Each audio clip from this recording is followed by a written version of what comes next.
एक भयानक जंगल था। उसी के बीचों बीच एक बूढ़ा साधु रामदास एक झोपड़ी में अकेला रहता था। सालों से वही झोपड़ी उसका घर थी। उस रात बहुत तेज तूफानी बारिश हो रही थी। आसमान में बिजली गरज रही थी, जैसे कोई गुस्से में चिल्ला रहा हो। जंगल में हर तरफ अंधेरा और सन्नाटा था। रामदास दरवाजा बंद करके अपनी झोपड़ी में बैठा हुआ था, ताकि बाहर की बारिश और हवा अंदर ना आ सके। अचानक ठक ठक झोपड़ी के दरवाजे पर किसी ने दस्तक दी। साधु चौंका। इतने डरावने जंगल में इतनी रात गए कौन हो सकता है? हिम्मत करके दरवाजा खोला। सामने एक नवयुवती कन्या खड़ी थी। बारिश में उसके कपड़े पूरी तरह भीग चुके थे। हर लकीर, हर शेप साफ नजर आ रही थी। वो खूबसूरत थी और डरी हुई भी। साधु ने पूछा, ए कन्या, तू कौन है? इतनी रात इस जंगल में तू यहाँ क्या कर रही है? लड़की कांपते हुए बोली, बाबा जी, मैं पास वाले कामराज नगर की रहने वाली हूँ। मेरा नाम अनीता है। मैं बहुत डरी हुई हूँ। उसकी आवाज थरथर आ रही थी। कुछ लोग मेरे पीछे पड़े हैं। वो मुझे मारना चाहते हैं, मेरी इज्जत लूटना चाहते हैं। मैंने अपनी जान बचाकर यहाँ तक भाग के आई हूँ। कृपया मुझे बचा लीजिए। रामदास ने उसे अंदर बुला लिया। उसके लिए चटाई बिछाई और दिया जलाया। झोपड़ी में अब सिर्फ दिए की हल्की रोशनी थी और बाहर तूफान की आवाज। अनीता की आंखों में डर था। वो कांप रही थी। उसने कहना शुरू किया, मैं राजा विक्रम सिंह की बेटी हूं।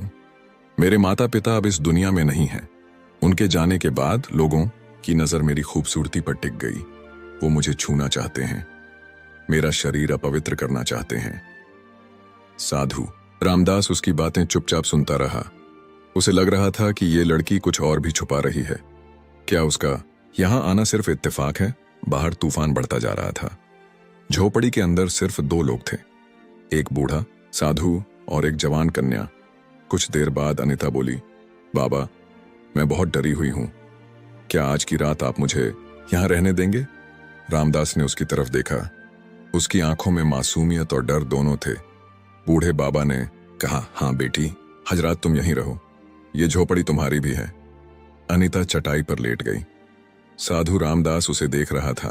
वो खुद को रोक रहा था, मगर उसके मन में कुछ चल रहा था, कुछ अजीब, कोई हलचल, कोई बेचैनी।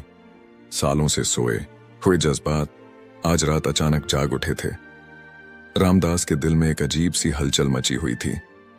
जवानी का जोश और प्यार की एक अनजानी दुनिया, सब कुछ उसकी आंखों के सामने घूमने लगा। वो मन ही मन सोच रहा था, ये रात कैसे कटेगी? मैं खुद को कैसे रोकूंगा? उसने आंखें बंद करके सोने की कोशिश की, पर नींद आंखों से कोसों दूर थी। अनीता की भीगी हुई छवि बार बार उसकी आंखों में तैर रही थी। दिल की धड़कन तेज होती जा रही थी। इसी बेचैनी में सिसकियों की आवाज आई। रामदास चौंक गया। वो झटपट उठा और अनीता के पास गया। देखा कि वो लड़की रो रही थी। उसने नरम लहजे में पूछा, ए अनीता, क्या हुआ? तुम क्यों रो रही हो? लड़की ने कपकपाते हुए जवाब दिया, मेरे साथ कुछ ऐसा हुआ है जो मैं किसी को नहीं बता सकती। रामदास की आंखों में हैरानी थी।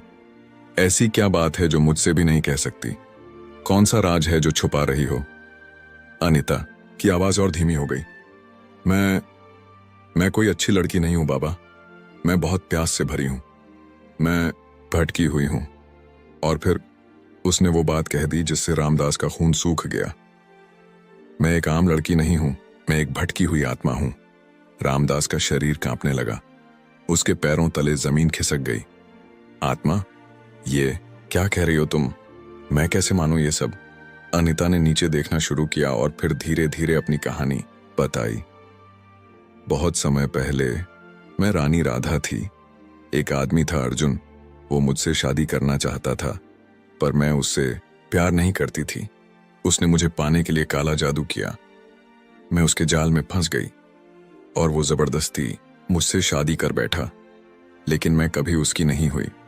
उसने जब पहली रात मेरी इज्जत छीननी चाही, मैंने उसे रोक दिया। वो गुस्से में पागल हो गया और एक रात उसने मुझे मार डाला। मरते वक्त उसने कहा, तेरी आत्मा तब तक मुक्त नहीं होगी जब तक तू किसी पवित्र इंसान या साधु के साथ हम बिस्तर ना हो जाए। और बाबा, मैं तभी से जंगल में भटक रही हूं। ये सुनते ही रामदास का दिल और तेज धड़कने लगा। अनिता ने उसका हाथ पकड़ा। मैं झूठ नहीं बोल रही बाबा। अगर तुम आज रात मेरे साथ नहीं सोए तो मैं हमेशा के लिए इस जंगल में भटकती रहूंगी। उसके नरम हाथ रामदास के शरीर को छूने लगे। साधु का मन और तन दोनों हिलने लगे। मगर तभी बाहर से एक भयानक आवाज आई, जैसे कोई और भी वहां था। रामदास झट से उठा और झोपड़ी से बाहर भागा। बाहर घुप अंधेरा था। उसने पलटकर झोपड़ी की ओर देखा। अनिता चुपचाप खड़ी थी। अचानक एक काला साया उसके सामने आया। आवाज गूंजने लगी, मैं वही हूं जिसने इस लड़की को तेरे पास भेजा है। वो वही साया था जिसने काले जादू से अनिता की आत्मा को सालों से बांध रखा था। वो जोर से हंसने लगा और बोला, साधु रामदास, तुम अब मेरे जाल में फंस चुके हो। तुम बच नहीं सकते। रामदास ने गहरी सांस ली और शांति से जवाब दिया, तेरा काला जादू मुझ पर असर नहीं करेगा। तूने सोचा मैं एक लड़की की सुंदरता से भटक जाऊंगा? नहीं, ये मेरा रास्ता नहीं है। ये सुनकर अनिता की नजरें नीचे झुक गईं। उसकी आंखों में शर्म थी। साया फिर गरज कर बोला, तुम भी तो इंसान हो, तुम्हारे अंदर भी तो वासना होगी। तुम कैसे बचोगे मुझसे? साधु रामदास ने अपनी आंखें बंद की और फिर आसमान की तरफ देखा। कुछ पल शांत रहने के बाद बोला, मैं रोशनी का रास्ता चुनता हूं, तेरे अंधेरे का नहीं। अनिता की आंखों में आंसू आ गए। वो सोचने लगी, क्या मैं वाकई ये करने जा रही थी? क्या मैं किसी भले इंसान को अपने जाल में फंसा रही थी? रामदास ने नरमी से कहा, अनिता, तुम अपने अंदर झांको। क्या तुम यही बनना चाहती हो? मैंने कभी किसी स्त्री की ओर बुरी नजर से नहीं देखा। फिर तुम क्यों मेरी इज्जत छीनना चाहती थी? साया हंसने लगा, बहुत देर हो चुकी है साधु, अब इसका कुछ नहीं हो सकता। मगर अब अनिता की आंखों में एक नई रोशनी थी। उसने धीरे से कहा, मुझे नहीं पता सही क्या है और गलत क्या, मुझे बस मुक्ति चाहिए, शांति चाहिए। रामदास ने जवाब दिया, तुम्हें अपनी आत्मा के लिए नहीं, अपने वजूद के लिए लड़ना होगा। ये लड़ाई अब तुम्हारी है। अनिता ने गहरी सांस ली। अब वो डर नहीं रही थी। उसने साया की ओर देखा और कहा, हाँ, ये मेरी लड़ाई है और अब मैं इसे खुद लड़ूंगी।